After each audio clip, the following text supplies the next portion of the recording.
जय भीम नमो बुद्धाय। आज हम चर्चा करेंगे होली के बारे में। कई लोग कहते हैं होली मनानी चाहिए, कोई कहते हैं नहीं मनानी चाहिए। तो हमने जो पहले सुना था वो इस प्रकार से सुनी थी कि भाई प्रहलाद था, वो राम का भगत था और उसके पिताजी थे वो राम का नाम लेने ना देते थे, इसीलिए होली का एक वरदान मिला हुआ था, इसको गोद में लेके बैठ जाएगी तो प्रहलाद जल जाएगा और होली बच जाएगी। लेकिन आज हमने यही पढ़ के देखा है, क्योंकि उन्होंने हमें ये गलत बताया था। होली एक निर्दोष लड़की थी और वो दलित समाज से थी, और इन लोगों ने जो प्रहलाद था वो जो ऊंची जात के बच्चे थे उनके साथ रहता था और वो सारे ऐब करता था, इसीलिए हिरण्याकश ने उसको बेदखल कर दिया था। और उस दिन होली की शादी थी होलिका की, तो होलिका ने सोची कि पूरा हमारे राज्य में सभी शादी के दिन सभी भोजन कर रहे हैं और एक मेरा भतीजा है जो मेरा भाई, उसको घर से निकाल दिया, बेदखल कर दिया, भूखा प्यासा पता नहीं कहाँ घूम रहा होगा। इसलिए होलिका उसके लिए खाना लेके गई थी। तो जो उसके दोस्त थे, उपद्रवी थे, उन लोगों ने होलिका के साथ गलत किया और उसके साथ पहले तो गलत काम किया, बलात्कार किया और फिर उसको जिंदा जला दिया और उसको नाम दे दिया होलिका। कि कहानी ये बना दी।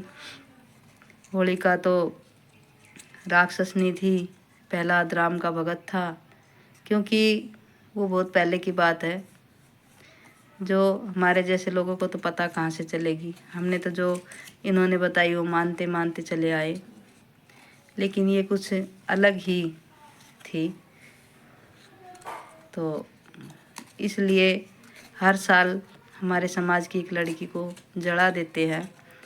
अब ये देखो, ये क्यों नहीं सोचते, आज हमें पता है जिसके साथ बलात्कार हुआ है, जिसके न्याय के लिए संविधान की ज़रूरत है, संविधान से जो न्याय मिलता है, उस समय संविधान नहीं था और इन जो भी उपद्रव इन लोगों ने किए वो सब दबा दिए। लेकिन ये बहुत गलत हुआ था उसके साथ, गलत करके। हालांकि उस समय हिरण्याक्ष ने उन लोगों को सज़ा भी दे दी थी, ये नहीं है कि उनको सज़ा नहीं थी, उनको सज़ा भी दे दी थी, लेकिन ये सब बातें दबा दी और इन्होंने इस तरीके से बात बनाई है कि हमें कभी पता ही ना चलेगा। तो जिन लोगों ने ये पता लग गया कि होलिका हमारे समाज की लड़की थी, उसके साथ इन लोगों ने गलत किया था, तो हम होली इसीलिए नहीं मनाते हैं, ये हमारा पर्व नहीं है। लेकिन कुछ लोग कहते हैं कि होलिका कोई लड़की नहीं थी, होली का पर्व एक ऋतु पर्व है। तो फिर ऋतु पर्व है तो फिर ये होली क्यों बनाते हैं इसको, और क्यों इसका व्रत करते हैं, क्यों इसको नाड़ बांध के इसको पूजते हैं और फिर क्यों इसको जलाते हैं। अगर ये ऋतु ही पर्व है तो फिर इसको ऋतु की तरह क्यों नहीं मनाते। तो इस बारे में ये छोटी सी वीडियो बनाई है, कमेंट करके बताना आप सबको कैसी लगी। जय भीम, जय भारत, जय संविधान, जय मूल निवासी। कमेंट ज़रूर करना भाई।